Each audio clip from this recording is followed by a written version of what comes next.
Hello friends, welcome back to physiology series. तो today we will discuss about olfactory pathway. इससे पहले वाला video में मैं आपको बता चुकी हूँ सेंसेशन ऑफ जो टेस्ट था हमारा, वो सारा चीज़, और उसमें मैकेनिज्म पूछे, फिजियोलॉजी पूछे, वो सारा चीज़। देखिए, ऑल्फैक्टरी पाथवे का अगर मैं इसका इंपॉर्टेंस बताऊँ तो अभी तक जितना मैं प्रीवियस ईयर क्वेश्चन बनाए देखी हूँ उसमें ऑल्फैक्टरी पाथवे नहीं पूछा है। तो फिर आप बोलिएगा कि इंपॉर्टेंट क्वेश्चन है फिजियोलॉजी सीरीज में, आप ऑल्फैक्टरी पाथवे को क्यों इंक्लूड किए। तो देखिए, ऑडिटरी पाथवे और ऑप्टिक पाथवे पूछा हुआ क्वेश्चन है, तो हम लोग रिस्क नहीं ले सकते। हो सकता है एग्जामिनर के मूड में आए ऑल्फैक्टरी पाथवे आपको दे दे, तो ये छोटा है, बस आपको ध्यान में रखना है कि होता क्या है। और हर वीडियो में मैं बताई हूँ और आज भी बताती हूँ कि जो फिजियोलॉजी ऑफ टेस्ट पूछ रहा है, फिर ऑल्फैक्टरी पूछ रहा है, वो अलग है, और ऑल्फैक्टरी पाथवे पूछ रहा है तो वो अलग है, क्योंकि वो उसमें सारा कंडीशन आता है और इसमें सिर्फ पाथवे बोल रहा है कि किस तरह से एक पाथ बना के वो जाएगा ब्रेन तक। तो चलिए स्टार्ट करते हैं। इसमें हम लोग क्या देखेंगे, इंट्रोडक्शन देखेंगे, इसका फिगर देखेंगे, फ्लो चार्ट देखेंगे और अप्लाइड देखेंगे। बस इतना ही आपको देखना है। इंट्रोडक्शन में क्या है, ऑल्फैक्टरी पाथवे एक ऐसा प्रोसेस है जिसमें ट्रांसमिट होता है इंफॉर्मेशन, यहाँ पे ION, इंफॉर्मेशन अबाउट, जो भी स्मेल के बारे में इंफॉर्मेशन है वो आपके नोज से ब्रेन तक ट्रांसमिट होता है। क्या होता है, डायग्राम के थ्रू हम लोग देखेंगे। ये आप इंट्रोडक्शन लिखने के बाद आप इस तरह से हेडिंग डालिएगा, ऑल्फैक्टरी पाथवे। उसमें सबसे पहले क्या है कि फर्स्ट वीडियो में वैसे मैं आपको बता चुकी हूँ कि ये जो आपका नोज इस तरह से आप देखते हैं, यहाँ पे म्यूकस मेम्ब्रेन पाया जाता है, इसको ऑल्फैक्टरी मेम्ब्रेन भी बोलते हैं। और यहाँ पे ही हमारा ऑल्फैक्टरी रिसेप्टर सेल पाया जाता है, और यही जो ऑल्फैक्टरी रिसेप्टर सेल है वो जो है कैसा स्मेल है उसको सेंस करेगा और हमारे ब्रेन तक आगे का प्रोसेस शुरू करेगा। तो इसमें जो है वो ये बाईपोलर होता है, यहाँ पे आप देख सकते हैं ये बाईपोलर है, और ये नॉन माइलिनेटेड होता है। ये बस बेसिक इन्फॉर्मेशन है जो कि फर्स्ट वीडियो में आपको बता चुकी हूँ। तो सबसे पहले ये म्यूकस मेम्ब्रेन जो है उस पर ऑल्फैक्टरी रिसेप्टर पाया जाता है। वो ऑल्फैक्टरी रिसेप्टर एक तरह का सेल है, जो सेल है, कौन सा सेल है, न्यूरॉन्स, नर्वस सिस्टम का। तभी तो यही नर्वस सिस्टम का ही तो जो सेल्स है वही तो लेके जाएगा इन्फॉर्मेशन हमारे ब्रेन तक। तो ये नॉन माइलिनेटेड होता है और ये बाईपोलर होता है। इसका जो ये नीचे वाला पार्ट है उसको ऑल्फैक्टरी रोड बोलते हैं, जिसमें 10 से 12 सीलिया पाया जाता है जो कि म्यूकस मेम्ब्रेन से अटैच होता है और यही परसीव करेगा स्मेल को। नेक्स्ट क्या है, ये जो इधर वाला जो इसका न्यूरॉन्स है, जो फाइबर्स है, क्योंकि ये बाईपोलर है तो इधर वाला ये कहाँ जाएगा, ये ऑल्फैक्टरी बल्ब के यहाँ पे एक ऑल्फैक्टरी ग्लोमेरुलस पाया जाता है, एक किसको बोलते हैं।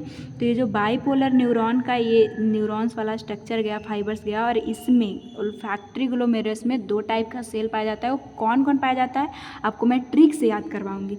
तो ये 2 सेल से फाइबर्स निकलते हैं, और जब 2 न्यूरॉन्स जुड़ता है तो उसको क्या बोलते हैं, सिनैप्स। तो उसी सिनैप्स का नाम है ऑल्फैक्टरी ग्लोमेरुलस।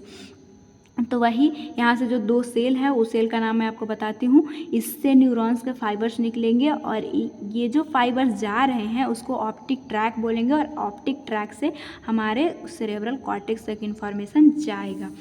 तो देखिए क्या है, सबसे पहले ऑल्फैक्टरी रिसेप्टर जो कि यहाँ पे है, तब ऑल्फैक्टरी नर्व, ये ऑल्फैक्टरी नर्व बना, और ऑल्फैक्टरी नर्व जो है इन्फॉर्मेशन लेके गया ऑल्फैक्टरी बल्ब में। वहाँ पे क्या था, ग्लोमेरुलाई।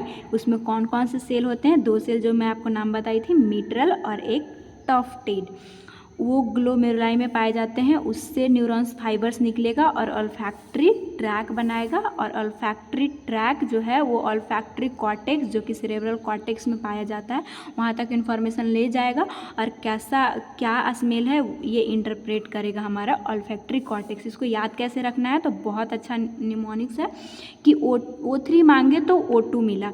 मतलब एक बंदा था जो O3 मांग रहा था, मतलब ओजोन को मांग रहा था। ओजोन सोचिए ना, वो तो आकाश इन्वायरमेंट के ऊपरी सतह पे पाया जाता है, तो कोई कहाँ से दे पाएगा। तो बोला कि भाई O3 नहीं दे पाएंगे हम, O2 ले जाना है तो ले जा, बस याद करने के लिए। तो O3 3 बार आप वो लिखिए, जिसमें olfactory receptor, olfactory nerve, olfactory bulb.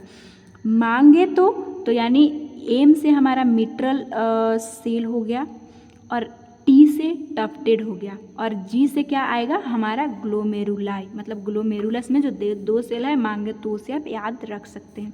O2 में क्या आएगा ऑल्फैक्टरी ट्रैक्ट, ऑल्फैक्टरी कॉर्टेक्स जो कि सेरेब्रल कॉर्टेक्स में होता है। तो ये आई होप कि आपको याद अच्छे से हो जाएगा।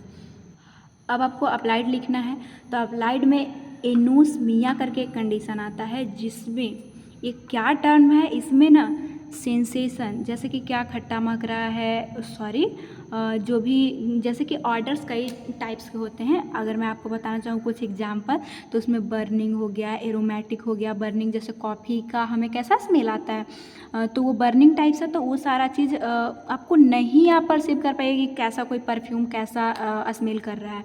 तो ये 2 टाइप्स का होता है, टेम्पोररी और परमानेंट। टेम्पोररी कब होता है, ये जो भी हो सारे लोगों में कंडीशन देखने को मिलता है जब आपको कॉमन कोल्ड जैसे कि सर्दी जुकाम होता है, उस टाइम आप नहीं किसी चीज़ को स्मेल को परसीव कर पाते हैं। जैसे कि आपके घर में आपके दोस्त बोला कि देखो ना कितना अच्छा सेंस आ रहा है, कितना अच्छा स्मेल आ रहा है, तो आप बोलते हैं हमको तो कुछ नहीं स्मेल हम नहीं परसीव कर पा रहे, तो क्योंकि आपको सर्दी हुआ रहता है। बस ये सिनारियो आपके साथ ज़रूर हुआ होगा, तो याद करवाने के लिए।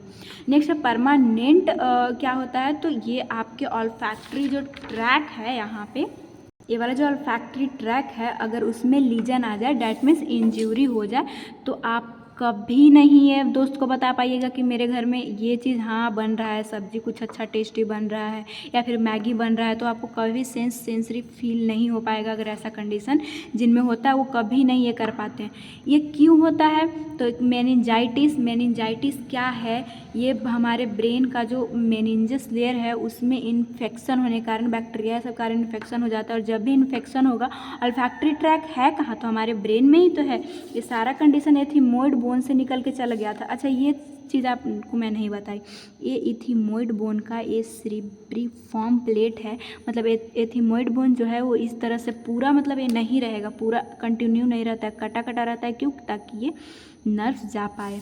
तो वही सारा चीज़ है कि ऑल्फैक्टरी ट्रैक जो है हमारे ब्रेन में है, और ब्रेन में अगर मेनिंजाइटिस का कंडीशन होता है तो चांसेस है कि ऑल्फैक्टरी ट्रैक को भी आपको इन्फेक्शन करके और यहाँ पे कंडीशन ये लीजन वाला इंजरी वाला लीड कर सकता है। नेक्स्ट है हाइपोस्मिया। हाइपो मतलब कम और स्मिया स्मेल से रिलेटेड।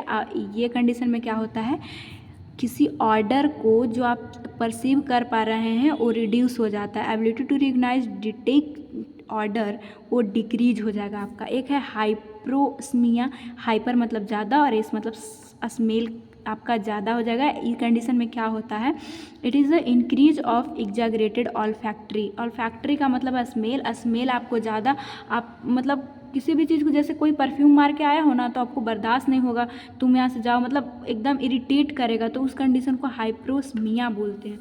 तो इसमें यही चीज़, तो अब आप बोलिए कि अगर ये 5 मार्क्स में आता है तो इतना सफिशियंट है, तो देखिए मैं आपको बताना चाहती हूँ कि ये 5 मार्क्स में आने की चांसेस है या नहीं है, इतना अगर आपको पता है तो आप 5 मार्क्स में लिख लीजिएगा। सबसे पहले इंट्रोडक्शन दीजिएगा, और ये सारा चीज़ लिखने के बाद ऑल्फैक्टरी रिसेप्टर क्या है, तो ये आप इसको इलाबोरेट करके लिख सकते हैं कि ये म्यूकस मेम्ब्रेन पे पाया जाता है, जो कि मेनली यही सेंस को परसीव करता है। तो इस तरह से सारा चीज़ को आप डिस्क्राइब कर सकते हैं अगर 5 मार्क्स में आ ही गया तो। अप्लाइड में आप ये सारा चीज़ लिख दीजिएगा। तो आई होप कि ये वीडियो आपको समझ में आया होगा। अगर वीडियो समझ में आया हो तो आप चैनल को सब्सक्राइब करके और भी जितने भी इम्पॉर्टेंट क्वेश्चन ऑफ जो फिजियोलॉजी सीरीज है आप देख सकते हैं और फिजियोलॉजी में अच्छा स्कोर कर सकते हैं। तो थैंक्स फॉर वाचिंग, और चैनल को वीडियो को लाइक कर दीजिएगा और अपने दोस्तों में ज़रूर शेयर कीजिएगा। मिलेंगे next important physiology question series के साथ।